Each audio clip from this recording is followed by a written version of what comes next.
All right, well, just quickly recap the Portland State game. First of all, as Bill and I were alluding to in the hallway a moment ago, what an awesome fan support we had. I thought that was really blown away by how many people, and I think it speaks to kind of some of the commitments that we've made in our recruiting efforts over the last couple of years in the Northwest. We do have a lot of Western Side Washington kids. We got a handful of Oregonians on our roster and Northern California kids, and so it was we had great support. And really appreciate the family and good Bobcats for making the trip to Portland. Starting off with our internal scout players of the week. These young men, again, they don't always get their names in the paper on for what they do on Saturday, but I feel like this week our preparation was as good as it had been. Some of the challenges that Portland State presented us on defense and as well as the diverse style that they could play on offense. And so on offense, Peyton Hansner, a young man from Billings Central Catholic High School, was our offensive scout player of the week. He's really starting to kind of press and has made some strides over the last couple of weeks, and hopefully he'll be a guy that can get into the mix at some point, but he did an awesome job helping us prepare this last week. On defense, not picked by the head coach. I want to make sure I say that. Jeff Choate from Bozeman High. He kind of simulated the flex linebacker for us this week and did an awesome job in that regard. And then kind of his running mate, the other freshman inside linebacker, was our special teams player of the week, Nolan Askelson from Billings Senior. And so those guys did an awesome job helping us get prepared. And then on Saturday, I think it showed up. I think we were able to single up their flex linebacker on Troy on a nice wheel route that Tucker hit him down the sideline. The scrape and wrap schemes that they were using, where their three technique was going to be on our quarterback on some of our zone read stuff, and we got awesome looks all week on that. And certainly when you rush for over 200 yards, you have over 100 yards passing, and you catch a ball for 32 yards, that probably constitutes the internal player of the week. I know he was not selected for Big Sky honors, and it's hard to get to be the Big Sky offensive player of the week because there's a lot of guys that put up some unbelievable numbers. But I certainly think Troy had as good a game as anybody in the country at our level last week in terms of his productivity. So he was recognized as our offensive player. On defense, a guy that we missed over the last couple of weeks. He's played in 2 games and has 2 interceptions for us. I think he does a really nice job as our post safety. He plays at a different speed, I think, than a lot of our guys in the back end. And excited to have him back healthy was Jeff Allen. And then on special teams, a guy that a few weeks ago was our special teams scout player of the week, and here all of a sudden now he's our special teams player of the week, and that's James Campbell.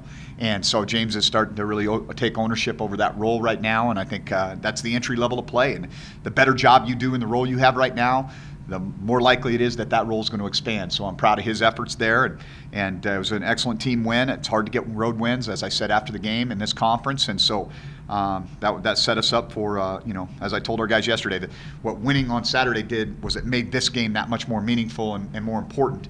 And I'm excited because, we've worked really hard around here to have a game against a really good opponent in our place that's a meaningful game for us. Outside of maybe the Montana game, which has implications internally and statewide, but not necessarily in the conference. And so,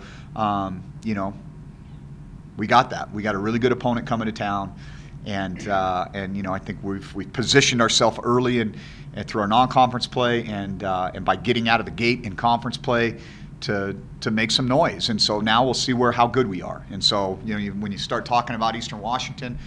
Certainly continuity there is one of the things that one of the words that stands out, going from Coach Baldwin to Coach Bess and just not seeing a lot of difference. I mean, they kind of plug and play guys, and then the guy that's been the carryover, the real bridge guy for Coach Bess has been Gage.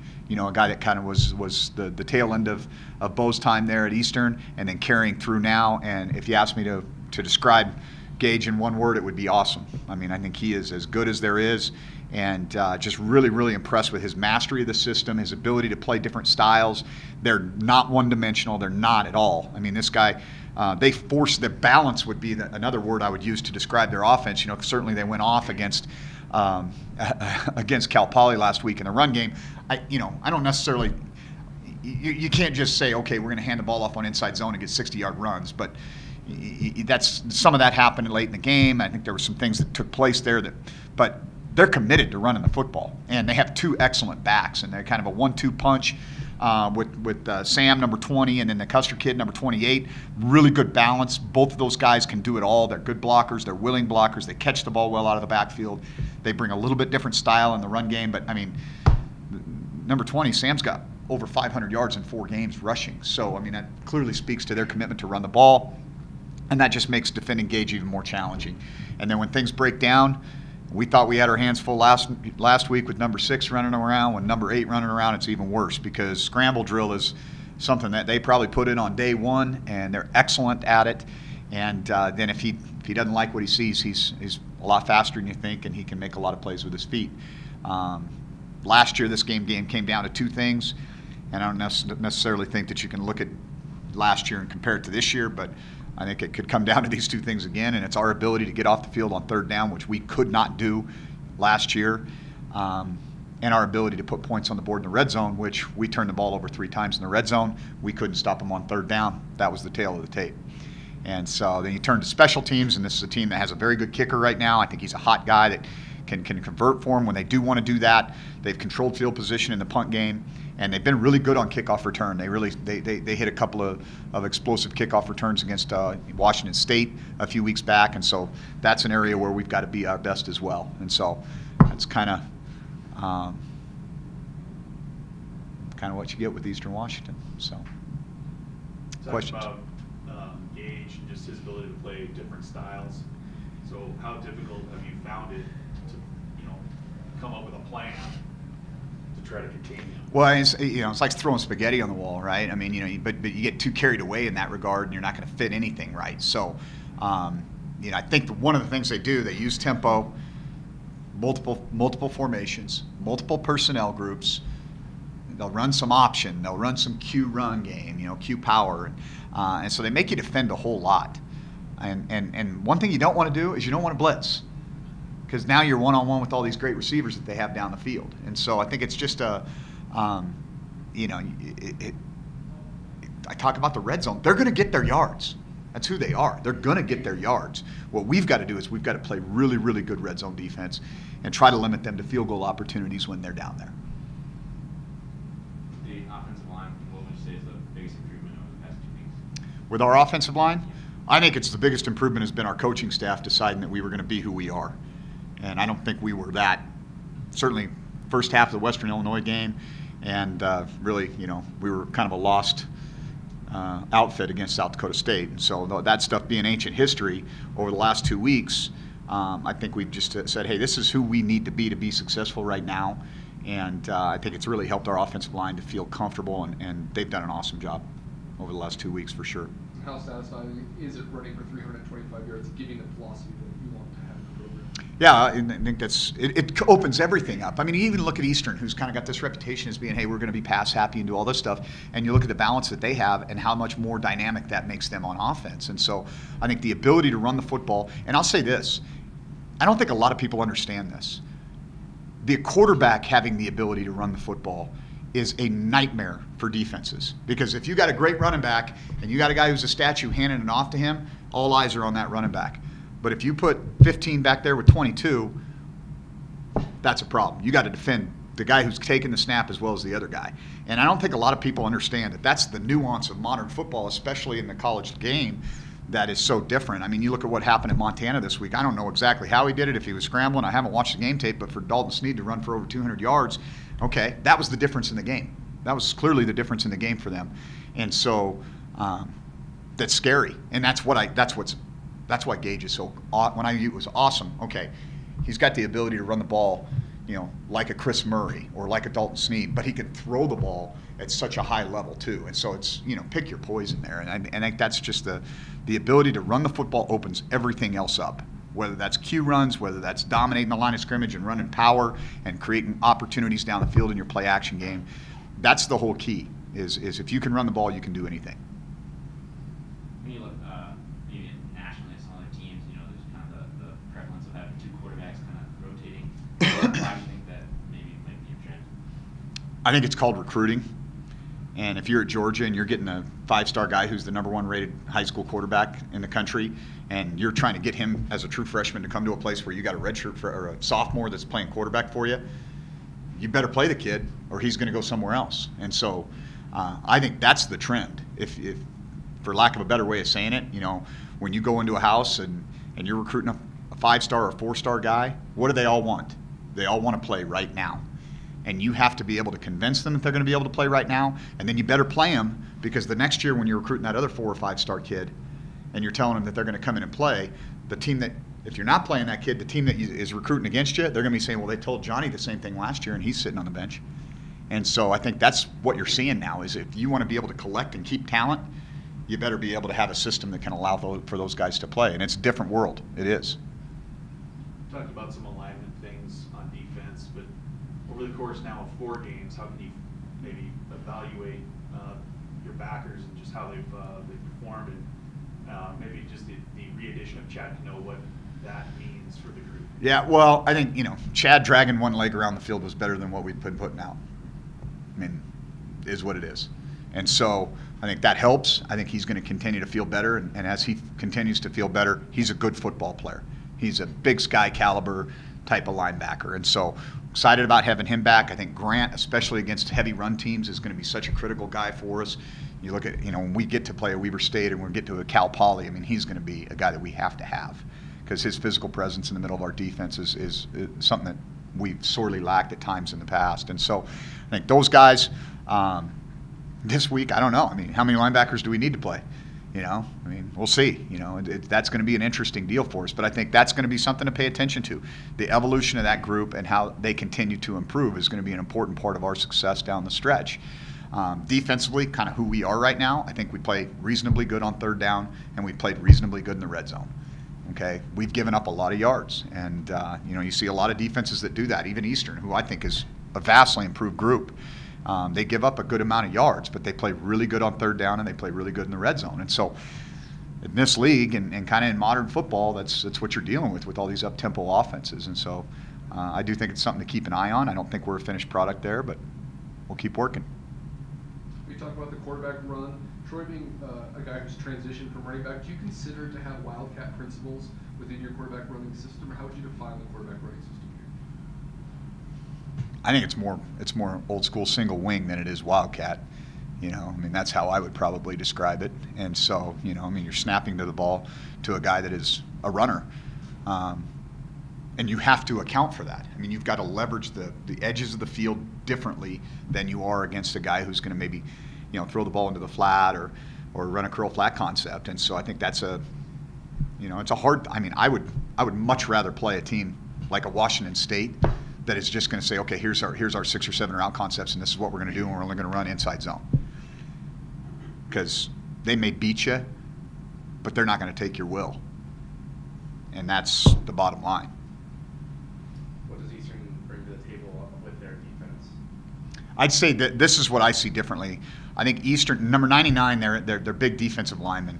I think he's a next level type of body. 6'3", 6'4", 300+ pounds. That guy he's a massive human in the middle of their defensive line, and they're a 3-4 base. And having him back, he was injured last year for part of the season. Having him back, I think, really solidifies their front. I think this is a very, very well-coached, sound unit. They run to the football, they tackle well in space, and they are not out of position. And so you have to earn everything you get. So can you move the ball and get some yards? Yeah, but watch these guys play in the red zone. They don't give up a lot of big plays, which is a very, very important part of this, making teams earn it, because self-inflicted wounds, whether it's a mistake, a penalty, whatever that's going to get them off schedule, if you can put together an 11-play drive and go right down the field and score a touchdown, you're a pretty good outfit. I'm sure they'd tip their hat to them and shake their hand and say, good job, do it again. But that's what they try to make you do. And they don't bring a lot of man pressure. They'll bring what we call bogus pressure, where they're creating the illusion of bringing 5 guys, but they're really only bringing 4. And it mixes their coverage looks, and I like what they're doing on defense. At what point in Troy's career did you realize you could be someone who could play all these different positions? Even in the recruiting process, because we were talking, I remember he comes to our camp, and like I said, he's such an aw shucks kid, and we're like, all right, well, he played quarterback and safety, basically, at Beaverhead County High School. So I'm like, well, Gerald Alexander, who was our secondary coach at the time, I'm like, well, get him over there and do some backpedal drills and some shuffle agilities with him and see what he looks like, see if he can transition. Because a lot of times these guys that, they're great athletes, but their functional movement in terms of what you're going to ask them to do as a football player isn't the same. And You know, he's like, no, not like this, Troy, not like this, and you show him one time and he's got it. And I'm like, what do you think? And he goes, oh, yeah, he's a dude. He could probably play safety. He could probably play linebacker. He could probably play receiver. He could probably play tight end. You know, so, I mean, I think that's who he is. How sort of key will your defensive line be, and maybe even their conditioning against a team like Yeah, this? I think you got to be smart. I mean, you know, a pass rush is a max effort deal, right, if you're doing it right. And if you've got to do that 50 times a game, you know, you're probably not going to be very good in the third quarter, fourth quarter. And I think that happened to us last year for sure. And I think that happens to a lot of teams that play Eastern. You know, they whether they're behind or they're just in a mode where they want to run you out of there, they start using their tempo. And so we've got to be calculated and smart, and we've got to do a good job of hockey shifting and working our transitions with our defensive front to keep them fresh. But I will say this, just watching these guys on film, they're doing a little bit more up-tempo, true up-tempo stuff that can be a problem for you, and they're carrying it through personnel groups, which, you know, usually if they want to go fast, they might get in 10 personnel, one back, and no tight ends, and then just go. Well, now they'll do it with, you know, in 11 personnel too, and then close it back down and get into a run set. So they present a ton of challenges. Does Bryce start giving you what you thought you'd get out of him when he's leading the league in sacks and tackles for loss at this point? I think he's done a nice job. You know, I mean, never a finished product. I think there's a lot of things that Bryce can do better. I think with his skill set and his ability level, certainly he's been a great addition to our team. I think he's, more than anything, I think he's been an awesome teammate. I think he's fit in here in Bozeman at Montana State. I think he's happy. And if you're happy, you can be productive and successful. And I think that's a big part of his comfort level right now and his success. He's got good roommates. I think he fits this place. You know, he's a Montana type of kid. And I think you're seeing that, you know, in his play. You know, there's some joy in his play, which is awesome to see. And you know, that's what I'm most happy for the kid, is that he's getting an opportunity to be him and just enjoy his college football experience. And as he enjoys it, we'll coach him up and he'll continue to get better. And we're very fortunate to have him right now. What is the dynamic like with the Brock brothers, and how do you kind of see them? You know, I think I've said this a number of times, you know, and I used to say this, and I probably meant it more. You know, Wilson's kind of a really easygoing, kind of happy-go-lucky guy, one of the more popular guys on the team, and Mitch was more serious. But you know what? I've seen Mitch is more relaxed. I think he's more comfortable in his own skin now. I think he's more, you know, I think he's kind of like Bryce. I think he's in a good place. He's doing well on the field. He's doing well in school. You know, life is good right now for those two boys, and I think that's awesome. So I mean, I think they're maybe, and I don't want to put words in their mouth, but maybe one of the pieces there is, you know, they've been doing nothing but playing sports together since they were this big, right? Since they were little tiny boys, and now they see this as the end of the road because Wilson's a senior, and this will be the last opportunity that they have to play together. And so maybe that's part of it, is that they're just looking forward to really enjoying this time together and maximizing it. On Greg's question, Bryce and I have talked a lot about how his ability to get loose in the pass rush has come a lot from Tyron Bundle on that other side, and how much of an impact has he had on that strong end? Oh, he's been a huge difference for us, you know, because he can build the wall to the field, and then, you know, Bryce can use his speed to get around the edge. And I think, quite honestly, I think how Tyrone goes, and then on the interior how Zach how Tucker goes. I think that Tucker complements Zach Wright. The better Tucker's playing, the more productive Zach's going to be, and Tyrone complements Bryce. And so I think those guys working together is a huge part of our ability to be successful. I know he's been playing with injuries, but what's Tyrone's biggest improvement he's made this season? I just think he's kind of been all in, you know. I mean, I think he, again, knows this is his last ride, and I've seen a kind of a higher level of commitment from him in the off season. He's a quiet guy by nature, but on the field, he's very much our emotional leader on the front. And so you kind of see that. You know, if you come to practice, he's the guy that is always instigating. You know, I mean, he's going at Connor Sullivan, and they're, you know, back and forth all the time. And so I think that's an aspect that I think he realizes, that energy that he creates sometimes, that he manufactures, is actually a key to his game. And I think he's kind of embraced that too. Good? Is this the biggest game? You kind of touched on it being you know, having a big opportunity here, but is this the biggest game of your tenure here so far, would you say? I mean, we all know what the biggest game is around here. Right. Okay, and so I think that I think that we're ready to go measure ourselves against an excellent team within our league. Okay, and then we'll see. I mean, they're the class of the league, right? They were picked by the media and the coaches to win the league. They've got a quarterback who I think is a legitimate Walter Payton Award candidate. They've got 9 of 11 starters on offense, 9 of 11 starters on defense. Okay? That's a good outfit. That's a good outfit. We can't say that about ourselves right now. And so we've got to just find out where we stack up against the best in this league. And I think right now, you're measuring yourself against the Weavers and the Easterns in terms of the recent past in this league. And certainly they're coming to our house, and that's a positive for us. But, we got to have a great week of preparation. And we got to go compete as hard as we can compete, and we got to play mistake-free football. And that's what it's going to take to have an opportunity to win this game. One more. Did you happen to see the comments that Coach Barnum said?